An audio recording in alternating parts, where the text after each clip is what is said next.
You are what you think. I used to see these words each time I went to my room at res and they bothered me so much. And later I got to finding out that it actually is true. In some way or the other, we manifest our thoughts in our life. We have all heard of the law of attraction, and in some way or the other, we've attracted a situation or something into our lives. It can be something good, or it can be that bad cycle that you find yourself in. It could be a relationship or a work environment, but we've all experienced it some way or the other. Today, we'll discuss how habits, thoughts, manifestation, and success all work together. So let's get right in.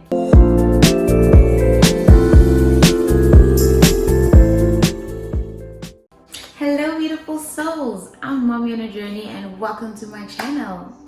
Okay, so in part 2 of the series, we talked about identity, who we are, your best traits, your toxic traits. You got to figure that out too, and where they come from, and also your gifts. So now you are mindful and you're capable of changing what you don't like and enhancing what you do like. Now in part 3, we're going to talk about embracing ourselves so that we can bring the best out of ourselves in order to succeed. When we watch children, we get to see that we are born with an instinct of generosity.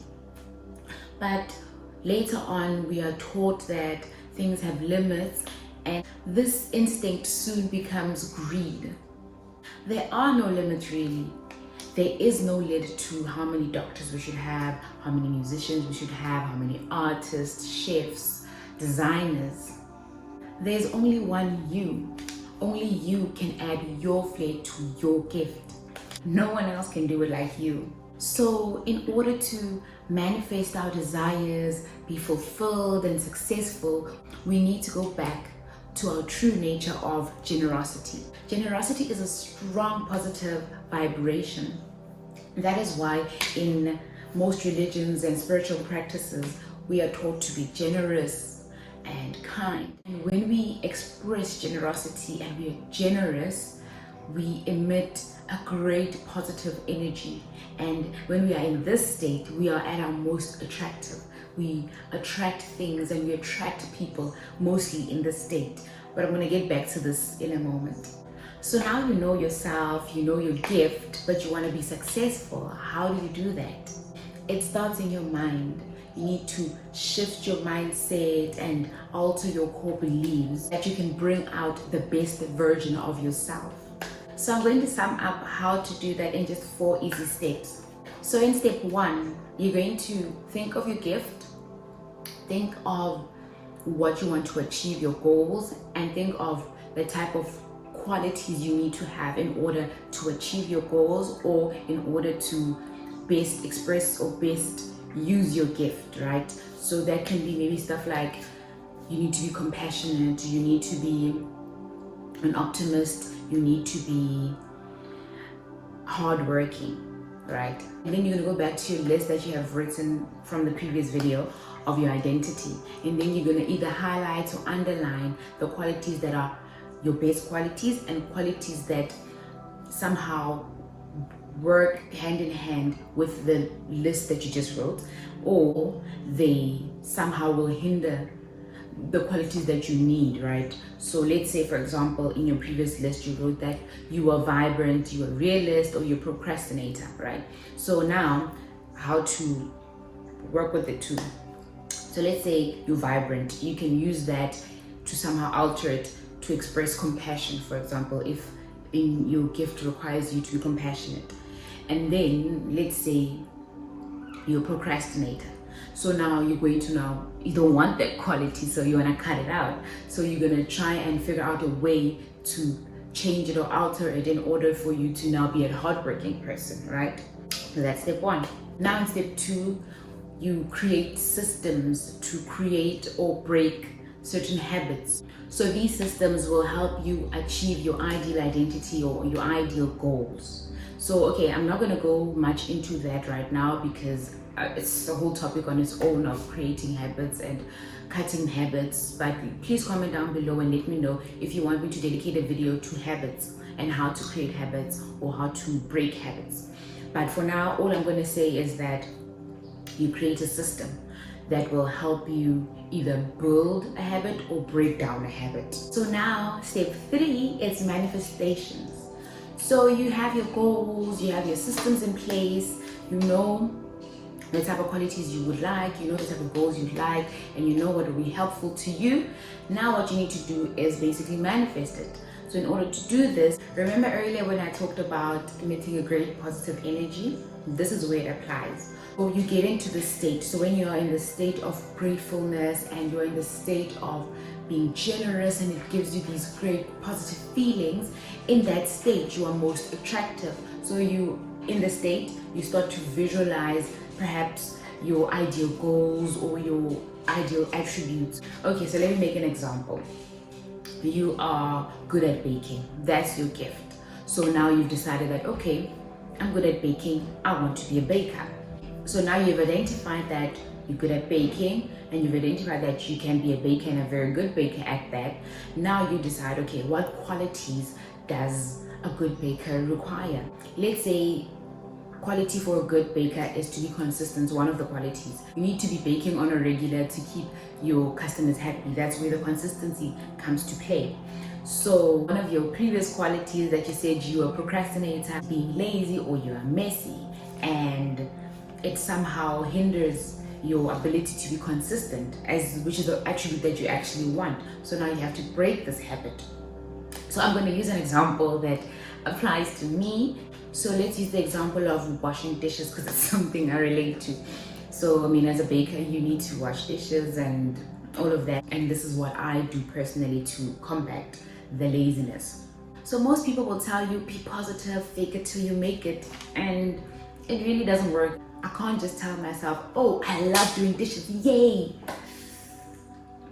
It's not gonna work. So what I do, so I think of the goal, right? So in this case, I love a clean kitchen. So you think of that, okay, I love a clean kitchen. And then you combine this with an activity that you love. So for me, it'll be music. I love music. So I combine the two, and now I've shifted my mindset in a sense of I'm not thinking of, oh, I hate dishes. Now I'm thinking, I love a clean kitchen. And then I have this playlist with my favorite tracks and my favorite songs. And now I combine the two to start washing the dishes. As I wash the dishes, instead of thinking, oh, how long is this gonna take? I look at the dishes that I've already washed and the space that's left, like, oh, there's progress. In this state, you start emitting positive energies and you are thinking, oh, I'm almost done. And it has that gratitude level. So now you have this optimistic view of, you see the empty space of the dishes that you're washing and you see the progress that you're making, and it gives you joy. So now you have this optimistic look, and now you have this positive energy, and then there's this music playing that your favorite jams are playing. So you have all of this positive energy within you. So what I like doing when I'm in that state, I start to think of my goals and think of my desires, and I start to visualize them. For example, let's say your goal is to have a big house, and now you start visualizing yourself washing dishes in your house or doing whatever you would enjoy in your house. Or you start to think of, let's say as a baker, you want to open your own bakery. So you start to think, or imagine when I'm clocking up my bakery and it has my name on it. So you visualize all these things and you feel the feeling you would feel in that state as you're doing this tedious thing that you don't like doing. So now the universe feels these vibrations and gives them back to you. You understand? So whatever you are desiring will come to you because you basically visualized and you asked it and you saw yourself in it. So that's what you will get. That's what you will attract. And now the final step, step 4, which is very self-explanatory. You basically feed yourself. So you read and watch things that inspire you, things that build you, things that motivate you. And then you surround yourself with people that build you, motivate you, encourage you, support you. Remember when I mentioned in part 1 that you are a seed? This is the part where you actually start feeding yourself and nourishing yourself. This is it. You need to feed yourself constantly in order to grow and achieve what you want to achieve and become who you would like to see yourself, the best version of yourself. So guys, in conclusion, embrace yourself, be affectionate to yourself, accept yourself, and be conscious of your thoughts. Be very, very conscious of your thoughts. Be careful what you think of yourself. Be careful how you talk to yourself, because you can either make or break yourself.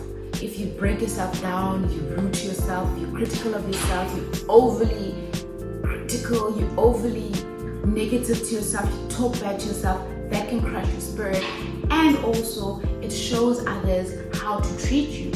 So you'll keep getting people that talk badly to you, talk negatively to you, and all of these things. So be kind to yourself, most importantly. Be kind to yourself, be gentle with yourself, treat yourself and talk to yourself, and have thoughts that build you. Talk to yourself in a way that you would like to be talked to, or how you feel you deserve to be talked to. You understand? So with that being said, thank you guys for watching the video. Thank you guys that keep watching until the end. Thank you guys that come back. I truly, truly, truly appreciate it. Please engage with me. Write down your questions down below.